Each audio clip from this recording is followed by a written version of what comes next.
খারিজিরা পাঠ্যপুস্তকে তাদের সেই বাতিল আকিদার বিষয়গুলো তারা স্থাপন করেছে, যেটি এদেশের মুসলমানদের মোটেই কাম্য নয়। এদেশের মুসলমানদের সংখ্যা যদি 92% হয়, 92%-এর মধ্যে প্রায় সকলেই হানফি, সুন্নি এবং আহলে সুন্নাত জামাতের অনুসারী। এদেশের যে মাদ্রাসাগুলো রয়েছে, একটিও কোনো রাজনীতিবিদ তৈরি করেন নাই, সবটি আউলিয়া কেরামরা প্রতিষ্ঠিত করেছে। আউলিয়া কেরামের আবাদকৃত এই দেশে আউলিয়া কেরামের বিরুদ্ধাচরণ করা হবে, এটি তালামিজ ইসলামিয়া কখনো আপোষ করবে না। সুতরাং আজকের এই সিলেবাস যেটি বর্তমান সময়ে ছাত্রদের সামনে এসেছে, এখানে অনেক অনেক বিতর্কিত বিষয় রয়েছে।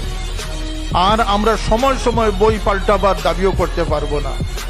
একসাথে একবারেই আমাদেরকে বলে দেন যে এদেশে ইসলামী বাপদারার শিক্ষা ব্যবস্থা থাকবে না নাস্তিক মুরতাদদের বাপদারার শিক্ষা ব্যবস্থা।